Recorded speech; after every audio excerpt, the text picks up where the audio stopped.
ಲಕ್ಷ್ಮೀ ಕೃಪೆಗಾಗಿ ಬೆಳಗ್ಗೆ ಎದ್ದಾಕ್ಷಣ ಈ ಕೆಲಸ ಮಾಡಿ. ಗರುಡ ಪುರಾಣದ ಪ್ರಕಾರ ಪ್ರತಿದಿನ ಬೆಳಗ್ಗೆ ಈ ಕೆಲಸಗಳನ್ನು ಮಾಡುವುದರಿಂದ ಮನೆಯಲ್ಲಿ ಧನಾತ್ಮಕ ಶಕ್ತಿ ನೆಲೆಸುತ್ತದೆ ಮತ್ತು ಇದರಿಂದ ಲಕ್ಷ್ಮೀದೇವಿಯು ಪ್ರಸನ್ನಳಾಗುತ್ತಾಳೆ ಎಂದು ಹೇಳಲಾಗಿದೆ. ಹಾಗಾದರೆ ಗರುಡ ಪುರಾಣದ ಪ್ರಕಾರ ಮುಂಜಾನೆ ನಾವು ಯಾವೆಲ್ಲ ಕೆಲಸಗಳನ್ನು ಮಾಡಬೇಕು? ಪ್ರತಿಯೊಬ್ಬ ವ್ಯಕ್ತಿಗೂ ತಾನು ತನ್ನ ಜೀವನದಲ್ಲಿ ಒಮ್ಮೆಯಾದರೂ ಹಣವನ್ನು ಪಡೆಯಬೇಕೆಂಬ ಆಸೆ ಇದ್ದೇ ಇರುತ್ತದೆ. ಆದರೆ ಇದಕ್ಕೆಲ್ಲ ಸಂಪತ್ತಿನ ಅಧಿದೇವತೆಯಾದ ಲಕ್ಷ್ಮೀದೇವಿಯ ಅನುಗ್ರಹವಿರಲೇಬೇಕು. ಯಾರ ಮೇಲೆ ಸಂಪತ್ತಿನ ದೇವತೆಯಾದ ಲಕ್ಷ್ಮೀದೇವಿಯ ಆಶೀರ್ವಾದ ಇರುತ್ತದೆಯೋ ಅಂತಹ ವ್ಯಕ್ತಿಯೊಂದಿಗೆ ಲಕ್ಷ್ಮೀದೇವಿ ಸದಾಕಾಲ ನೆಲೆ ನಿಲ್ಲುತ್ತಾಳೆ. ಲಕ್ಷ್ಮೀದೇವಿ ನೆಲೆಸಿರುವ ಮನೆಯಲ್ಲಿ ಹಣದ ಕೊರತೆ ಇರುವುದಿಲ್ಲ ಎಂದು ಹೇಳಲಾಗುತ್ತದೆ. ಅಂತಹ ಕೆಲವು ಕೆಲಸಗಳನ್ನು ಗರುಡ ಪುರಾಣದಲ್ಲಿ ಹೇಳಲಾಗಿದೆ. ಇದು ಜೀವನದಲ್ಲಿ ಸಕಾರಾತ್ಮಕ ಪರಿಣಾಮ ಬೀರುತ್ತದೆ. ಗರುಡ ಪುರಾಣದ ಪ್ರಕಾರ ಪ್ರತಿದಿನ ಬೆಳಗ್ಗೆ ಈ ಕೆಲಸಗಳನ್ನು ಮಾಡುವುದರಿಂದ ಮನೆಯಲ್ಲಿ ಧನಾತ್ಮಕ ಶಕ್ತಿ ನೆಲೆಸುತ್ತದೆ ಮತ್ತು ಇದರಿಂದ ಲಕ್ಷ್ಮೀದೇವಿಯು ಪ್ರಸನ್ನಳಾಗುತ್ತಾಳೆ.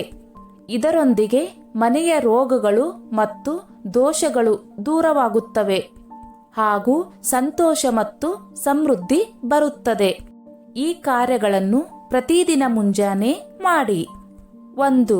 ಕುಲದೇವರ ಆರಾಧನೆ. ಪ್ರತಿದಿನ ಬೆಳಗ್ಗೆ ಪೂಜೆ ಮಾಡುವ ಮನೆಯಲ್ಲಿ ಯಾವುದೇ ಸಮಸ್ಯೆ ಎದುರಾಗುವುದಿಲ್ಲ. ಗರುಡ ಪುರಾಣದಲ್ಲಿ ಪ್ರತಿಯೊಬ್ಬ ವ್ಯಕ್ತಿಯು ಕುಟುಂಬ ದೇವತೆ ಅಥವಾ ಕುಟುಂಬ ದೇವರನ್ನು ನಿಯಮಿತವಾಗಿ ಪೂಜಿಸಬೇಕು ಎಂದು ಹೇಳಲಾಗಿದೆ. ಇದರಿಂದ ಮನೆಯಲ್ಲಿ ಸುಖ ಸಮೃದ್ಧಿ ನೆಲೆಸಿದ್ದು ಆರ್ಥಿಕ ಸಮಸ್ಯೆಗಳು ದೂರವಾಗುತ್ತವೆ.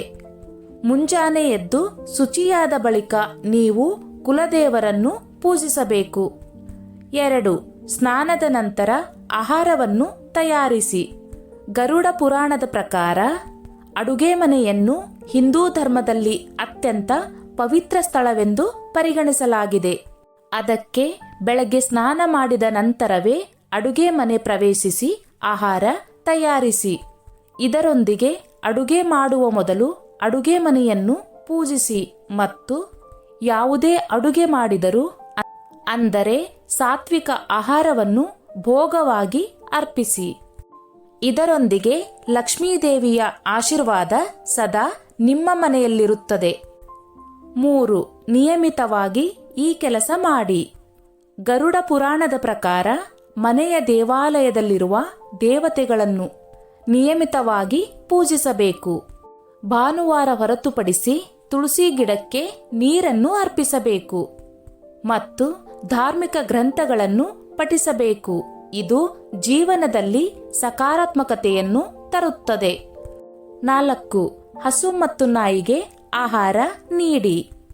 ನೀವು ಮನೆಯಲ್ಲಿ ರೊಟ್ಟಿಯನ್ನು ತಯಾರಿಸುವಾಗ ಮೊದಲ ರೊಟ್ಟಿಯನ್ನು ಹಸುವಿಗೆ ತಿನ್ನಿಸಿ ಮತ್ತು ಕೊನೆಯ ರೊಟ್ಟಿಯನ್ನು ನಾಯಿಗೆ ತಿನ್ನಿಸಿ ಎಂದು ಗರುಡ ಪುರಾಣದಲ್ಲಿ ಹೇಳಲಾಗಿದೆ.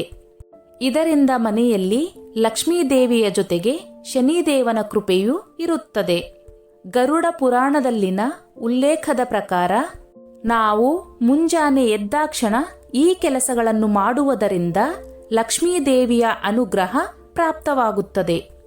ಈ ಮೇಲಿನ ಕಾರ್ಯಗಳನ್ನು ಮುಂಜಾನೆ ಮಾಡುವುದರಿಂದ ನಮ್ಮ ದಾರಿದ್ರ್ಯಗಳೆಲ್ಲ ದೂರವಾಗುತ್ತದೆ ಎಂದು ಗರುಡ ಪುರಾಣ ಹೇಳುತ್ತದೆ.